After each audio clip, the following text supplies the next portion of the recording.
En 1958, mientras la humanidad alzaba la mirada al cielo para contemplar los primeros satélites surcando la noche, en las autopistas la gente pilotaba sus propias naves espaciales. Los automóviles de aquella época representaban un símbolo innegable de libertad y una profunda fe en el porvenir. Queda la duda de si aquello resultó ser un error costoso o la cúspide de toda una era de ensueño.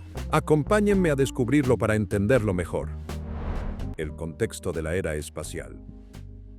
Resulta imposible comprender el alma de estos vehículos si pasamos por alto el contexto histórico que envolvió al año 1958. Fue un momento en el que el mundo entero miraba hacia arriba cuando el satélite estadounidense Explorer 1 entró oficialmente en órbita. Este acontecimiento llevó la carrera espacial a su punto máximo, generando un fervor que se extendió a cada rincón de la vida social. En la mente de los ciudadanos de aquel entonces, el futuro era sinónimo de cohetes y aviones a reacción supersónicos. La atmósfera de la era espacial se infiltró silenciosamente en cada plano de ingeniería.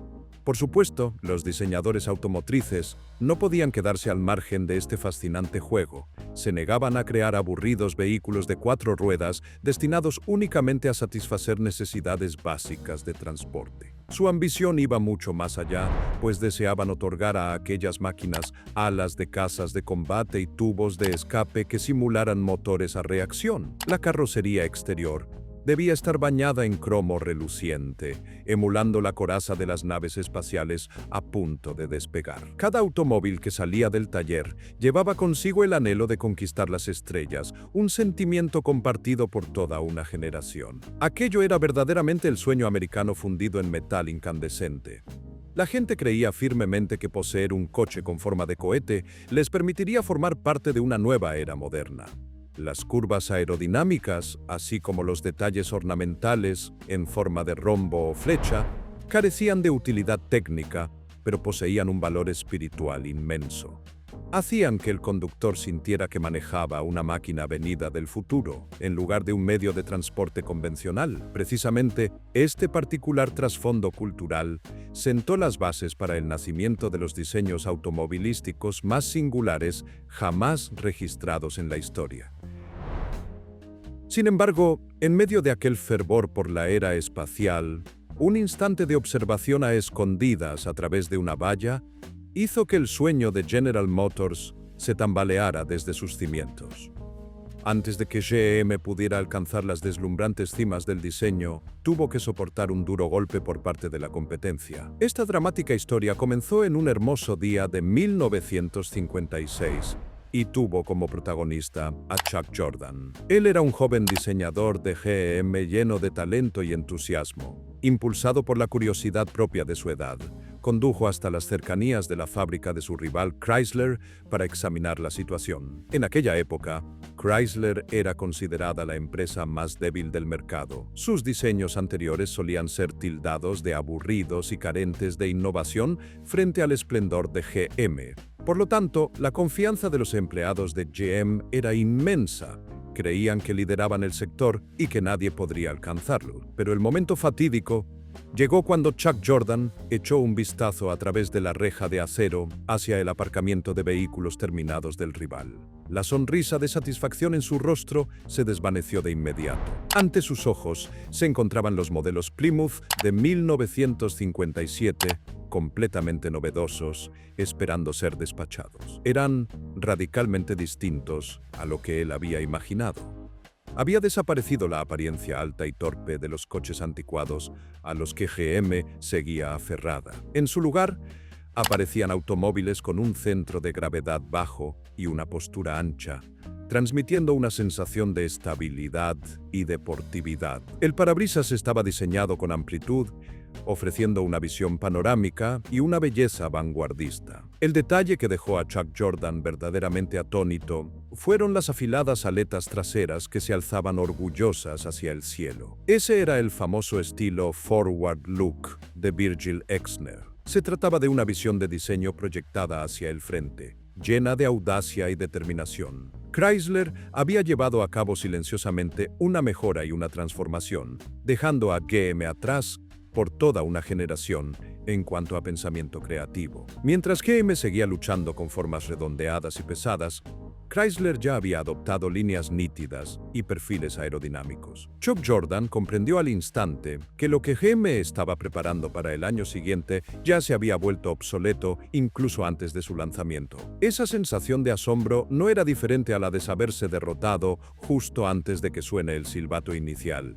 Este acontecimiento cayó como un balde de agua fría sobre el orgullo del gigante GM. Les obligó a replantearse su posición en esta feroz competencia. Aquellos Plymouth de 1957, vistos tras la malla metálica, ese día se convirtieron en una obsesión. Anunciaban un cambio drástico en el panorama de la industria automotriz estadounidense. De ser el líder indiscutible, GM pasó repentinamente a ser el perseguidor en medio de un pánico absoluto. Esta fue la semilla inicial que dio lugar a las decisiones de diseño frenéticas y apresuradas que veríamos en los años venideros.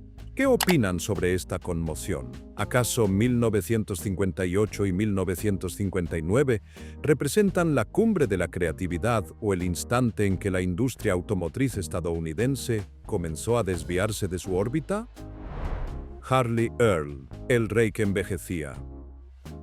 En aquel momento, GM se encontraba bajo el dominio absoluto del padrino del diseño, Harley Earl, quien ostentaba el poder supremo en la corporación. Él era una leyenda viva de la industria automovilística.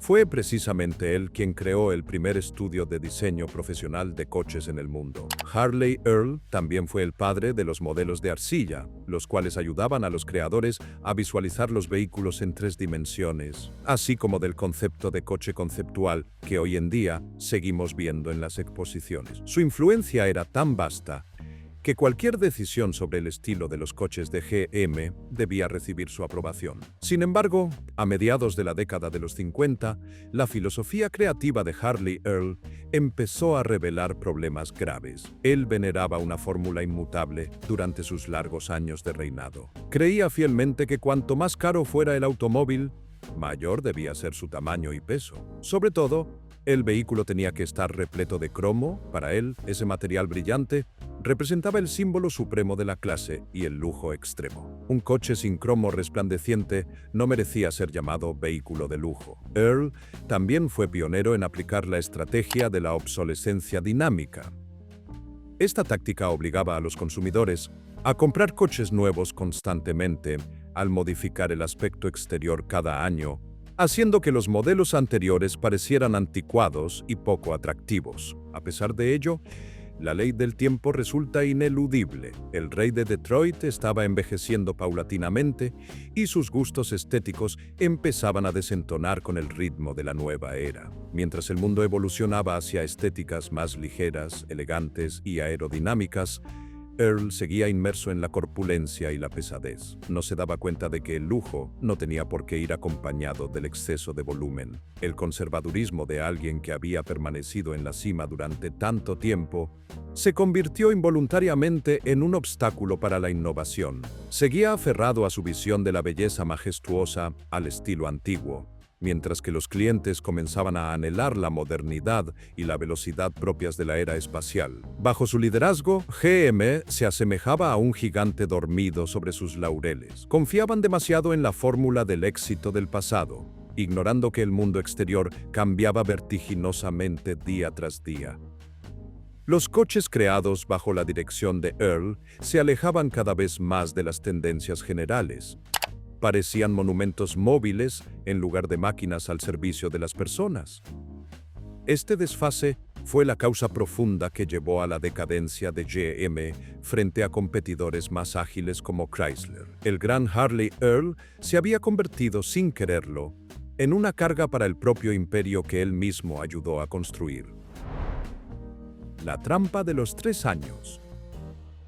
Y la verdadera tragedia de GM no residía en la falta de talento, sino en su engorroso proceso operativo. La industria automotriz de aquella época funcionaba bajo un ciclo de producción de 3 años extremadamente rígido. Esto significaba que la concepción visual de un coche debía finalizarse 3 años antes de que rodara oficialmente por las calles. Cada detalle, desde el chasis hasta el exterior, tenía que planificarse con mucha antelación para cumplir con los plazos de fabricación masiva. Cuando Chuck Jordan contempló los hermosos vehículos de Chrysler en 1956, todos los planos de los coches de GM para 1958 ya estaban completamente bloqueados. No existía ninguna oportunidad de modificar los dibujos que ya habían sido enviados a la fábrica. Los moldes estaban fundidos y las líneas de ensamblaje se encontraban listas. GM en ese momento era como un gigantesco barco oceánico que navegaba a gran velocidad y no podía frenar de golpe ante un obstáculo. La inercia de todo un mecanismo colosal les impedía revertir la situación de la noche a la mañana. Sabían perfectamente que los inminentes modelos de 1958 lucirían torpes y anticuados en comparación con los de su rival Chrysler, incluso antes de salir del taller, pero no podían hacer otra cosa que cerrar los ojos y seguir avanzando hacia adelante. Ese proceso de manufactura inflexible se había transformado en una soga que asfixiaba la capacidad de reacción de la corporación. Se vieron obligados a lanzar al mercado productos que ellos mismos sabían que eran menos atractivos que los de la competencia. Un sentimiento de impotencia invadió al equipo directivo y de diseño al tener que ver nacer a sus creaciones con una apariencia marchita. Habían caído en una trampa temporal generada por su propio método de producción. Esta trampa los mantuvo siempre un paso por detrás de sus adversarios durante la etapa más crucial de la década. La lentitud y la falta de agilidad de una maquinaria tan inmensa dejaron al descubierto su defecto letal. Mientras Chrysler se adaptaba con flexibilidad para anticiparse a las tendencias, GM quedaba atada por las mismas reglas que había establecido. La historia de este obstáculo temporal nos demuestra que en los negocios a veces el mayor enemigo no es el contrincante, sino el propio estancamiento de la empresa. Queridos amigos, tengo mucha curiosidad por saber qué estilo prefieren. ¿La corpulencia pesada y rebosante de cromo de GM o la ligereza afilada tipo cohete de Chrysler? 1958, el Festival del Cromo. Y finalmente llegó 1958, trayendo consigo aquellos coches que la historia llamaría posteriormente el error de aquel año. Aquello fue realmente un festival del cromo, donde este metal precioso se aplicaba a los vehículos sin ningún reparo. Los diseñadores de GM parecían temer dejar cualquier espacio vacío en la carrocería, por lo que los rellenaban con molduras resplandecientes. Primero debemos mencionar al Chevrolet 1958, considerado el automóvil más dócil y agradable de la gran familia GM de aquel entonces. Este modelo causaba una fuerte impresión a quienes lo miraban de frente gracias a su par de faros dobles cuidadosamente ubicados en cavidades ovaladas, creando una mirada penetrante y orgullosa. El detalle más destacado en la parte frontal era precisamente su amplia parrilla con un diseño único de huevera que se extendía hacia los lados como si quisiera devorar la carretera por delante. Aunque no seguía la tendencia de las aletas traseras puntiagudas como sus competidores, el Chevrolet 1958 sabía seducir a los espectadores con sus suaves curvas ondulantes que rodeaban el conjunto de luces traseras circulares. Continuando con el desfile de gigantes, estaba el Pontiac, una versión mejorada y sumamente audaz, en comparación con sus predecesores. Los ingenieros de Pontiac integraron hábilmente las luces direccionales directamente en el parachoques delantero, forjando una apariencia continua y más vanguardista. Sin embargo, el detalle que hacía que cualquier niño que creciera en esa época volteara la cabeza y se maravillara era la enorme figura estilizada de un cohete que recorría el lateral del vehículo.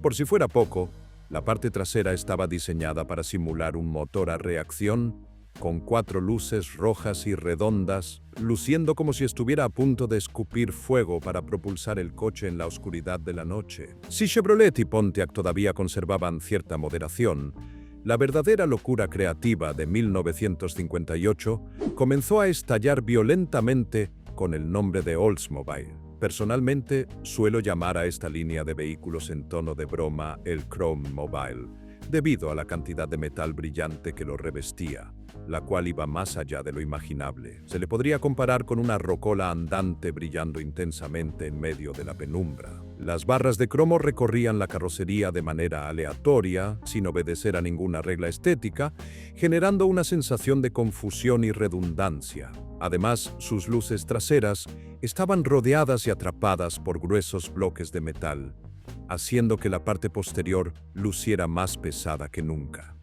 Buick fue el principal culpable de aquel año con su propuesta sumamente controvertida, especialmente el Buick Limited, con su parrilla Fashion Aire Dynastar, una obra maestra de la complejidad ensamblada a partir de aproximadamente 160 diminutos cuadrados de cromo. Intenten imaginar la luz del sol reflejándose a través de esas múltiples piezas geométricas. Generaba un muro de luz deslumbrante que dejaba a la gente asombrada y desconcertada a la vez. La carrocería del Buick Anniversary Limited era un caos de molduras decorativas superpuestas unas sobre otras, sin dejar ningún espacio para que la vista descansara. En la parte trasera del coche, la situación de abuso de cromo era aún más grave, ya que las dos aletas con luces incorporadas estaban completamente ocultas por capas y capas de barras metálicas. El vehículo parecía más una joyería móvil que un medio de transporte, y precisamente este exceso lo convirtió en el emblema de la exageración de General Motors durante un año lleno de turbulencias. El golpe de la recesión económica de 1958. La mala suerte parecía no llegar sola para GM durante este periodo lleno de altibajos. Justo cuando lanzaron los coches más grandes, los que más gasolina consumían y también los más caros, la economía estadounidense colapsó inesperadamente. La recesión de 1958 llegó de forma breve, pero fue extremadamente devastadora para la industria manufacturera. Impactó directamente en los bolsillos de los consumidores y transformó por completo su comportamiento de compra en un corto lapso de tiempo. Los planes de adquirir bienes de lujo se desvanecieron de repente para dar paso a las preocupaciones diarias por el sustento. El elevado índice de desempleo obligó a los ciudadanos a apretarse el cinturón y a evaluar cuidadosamente cada gasto, por más pequeño que fuera.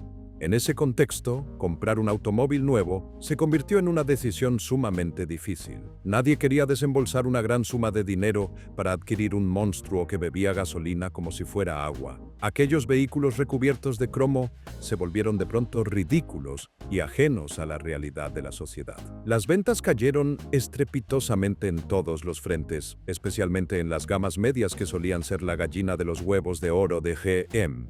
Los Buick y Oldsmobile, que alguna vez fueron el sueño de muchos, ahora acumulaban polvo en los concesionarios ante la falta de compradores. Los clientes le daban la espalda a los estilos deslumbrantes pero carentes de practicidad.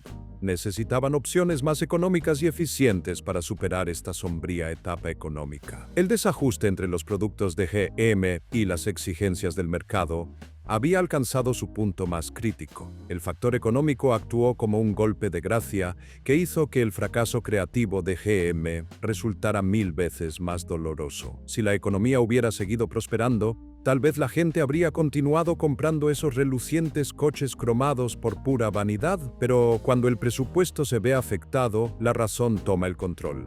Los aparcamientos atestados de inventario sin vender eran la imagen más clara del error estratégico de GM. El sueño de opulencia y poder que intentaban vender a sus clientes fue destrozado por la dura realidad. Esta era la señal más evidente de que la marca había perdido la conexión con su público y necesitaba implementar un cambio radical si no quería quedarse atrás en esta carrera por la supervivencia.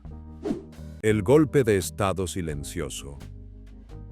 En medio de aquella situación candente, se gestó una revolución dentro de la propia corporación de la que muy pocos estaban enterados. Al percibir que el riesgo de ser aplastados por Chrysler era más alto que nunca, Bill Mitchell decidió tomar cartas en el asunto. Él era el leal segundo al mando de Harley Earl y poseía una mentalidad mucho más vanguardista que la de su superior. Incapaz de quedarse de brazos cruzados viendo cómo el barco de GM se hundía lentamente, Mitchell trazó un plan atrevido para salvar la situación. Aprovechando un viaje de negocios de Harley Earl a Europa, o como indican algunos documentos, una prolongada ausencia suya, Mitchell reunió a su equipo.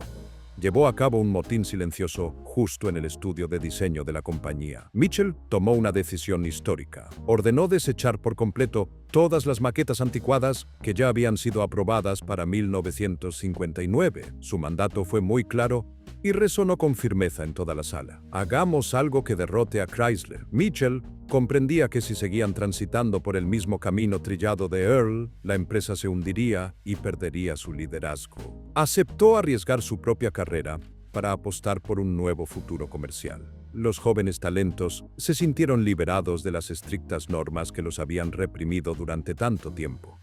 Trabajaron frenéticamente en salas secretas para esculpir nuevas formas. Libres de las rigurosas censuras basadas en los viejos paradigmas, pudieron dar rienda suelta a su creatividad. La principal fuente de inspiración provino de los aviones a reacción que siempre habían anhelado.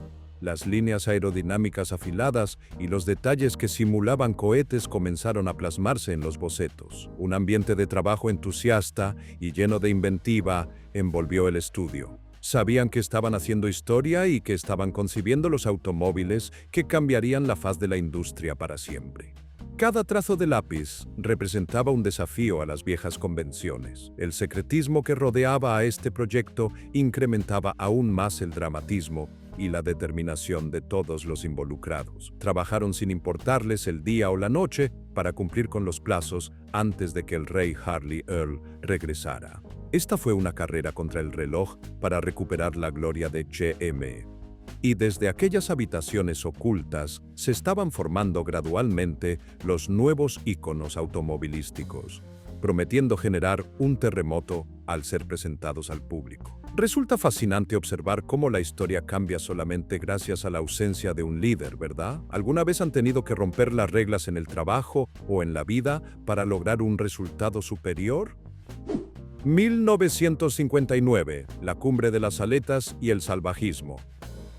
Cuando Harley Earl regresó de su largo viaje de negocios, todo ya estaba consumado. Aunque quedó conmocionado por la transformación radical y totalmente opuesta a sus deseos originales que sus subordinados habían ejecutado, no tuvo más remedio que dar su aprobación. Earl, a pesar de ser conservador, era lo suficientemente perspicaz para notar que los tiempos habían cambiado y que su antigua mentalidad ya no encajaba.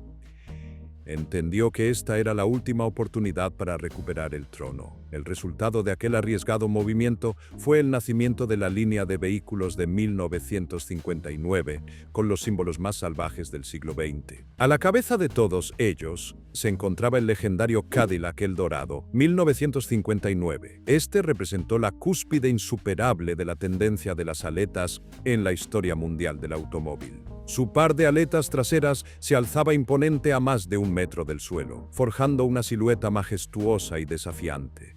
Integrados en ellas se hallaban faros traseros dobles en forma de bala roja y brillante, simulando los propulsores de una nave espacial activándose para volar hacia el cosmos. Era el emblema de la opulencia extrema y el poder absoluto sobre la carretera. Ningún coche anterior ni posterior lograría transmitir una sensación de sobrecogimiento y grandeza similar. Pontiac tampoco se quedó atrás al presentar la propuesta Wide Track, con un eje de ruedas considerablemente más ancho de lo habitual. Esta configuración hacía que el vehículo luciera más sólido y deportivo que sus rivales del mismo segmento. La característica parrilla dividida también hizo su aparición a partir de este momento, otorgando un aspecto feroz y potente.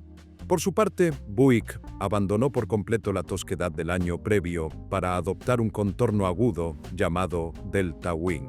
Las alas oblicuas y afiladas en la parte trasera hacían que el modelo de 1959 se asemejara a un avión despegando a toda velocidad hacia el cielo azul.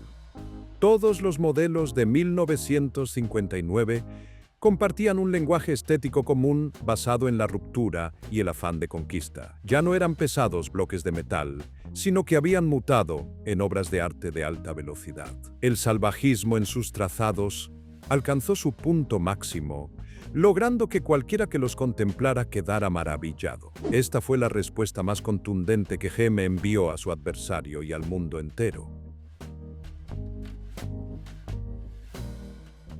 Pero como en cualquier otro banquete fastuoso de este mundo, toda diversión tiene que llegar a su fin. Mientras GM se embriagaba con sus gigantescas aletas y sus contornos deslumbrantes en extremo, otra corriente subterránea comenzaba a emerger desde el fondo del mercado. El público, luego del desborde inicial de asombro, empezó a sentirse agotado por esos coches de tamaño excesivo. Aquellos vehículos larguísimos que no cabían en el garaje de casa convirtieron el acto de aparcar en una auténtica tortura. El gasto absurdo en combustible y los elevados costos de mantenimiento también los llevaron a reconsiderar su elección. Fue entonces cuando los vehículos compactos comenzaron a reinar y a ganarse el corazón de los consumidores. La imagen del pequeño y regordete Volkswagen Beetle empezó a proliferar cada vez más en las calles estadounidenses, pareciendo laboriosos escarabajos. El éxito sorpresivo del Rambler y del Studebaker Lark dentro del propio mercado nacional también encendió las alarmas para los gigantes de Detroit. Los ciudadanos,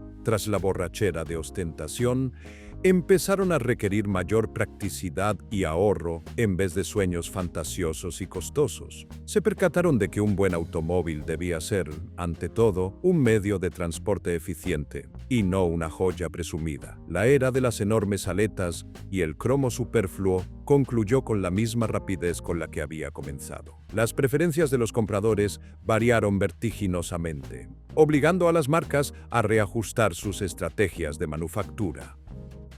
Significado de la obsolescencia. Al repasar este periodo histórico lleno de turbulencias, nos damos cuenta de que aquellas aletas de pez o las docenas de barras de cromo de aquel año no contribuían realmente a que el vehículo fuera más rápido o seguro. Desde el punto de vista técnico, resultaban completamente inútiles e incluso suponían un obstáculo. Eran el símbolo de la caducidad calculada o dinámica de la obsolescencia, un famoso término económico de la época. Se trataba de una táctica comercial brillante, pero a la vez sumamente cruel, aplicada sin miramientos por los fabricantes de automóviles. Hacía que tu coche luciera viejo y atrasado de la noche a la mañana cuando se presentaba el nuevo modelo. Al fin y al cabo, el propósito fundamental de esta maniobra era obligarte a abrir la cartera para comprar un vehículo nuevo y así evitar sentirte rezagado frente a la sociedad. Atacaba directamente el orgullo y la necesidad de reafirmación personal de los seres humanos. No obstante, todas las fiebres terminan pasando. Llegados los años 60, el furor por las aletas se desvaneció tan velozmente como había surgido, dejando muchos lamentos. La gente comenzó a criticar el aspecto recargado y a inclinarse hacia un minimalismo más contemporáneo. Los coches modificados de esa forma fueron considerados reliquias de una época de despilfarro y ostentación. Pero en la actualidad, cuando volvemos la vista hacia aquellos monstruos mecánicos de 1959, bajo el prisma de la historia y el arte, ya no percibimos obsolescencia ni atraso. Por el contrario, observamos una época resplandeciente en la que el ser humano se atrevió a soñar y a materializar las ideas más descabelladas. Tuvieron el valor de crear vehículos como si estuvieran listos para volar al espacio en cualquier momento. Esa es la audacia artística que raras veces volvemos a encontrar en la industria moderna. Aquellos coches trascendieron su valor de uso habitual para convertirse en esculturas móviles. Conservan el alma de una nación rebosante de optimismo y orgullo a mediados del siglo XX. Su auténtico valor radica precisamente en atreverse a ser diferentes y a romper con cualquier límite seguro. Al rememorar los años 1958 y 1959, no solo apreciamos el hierro y el acero inanimados, sino que también contemplamos todo un firmamento de optimismo de las generaciones pasadas. No olviden suscribirse al canal y darle me gusta para que podamos continuar compartiendo estos relatos llenos de recuerdos en el próximo video. Adiós y hasta la próxima.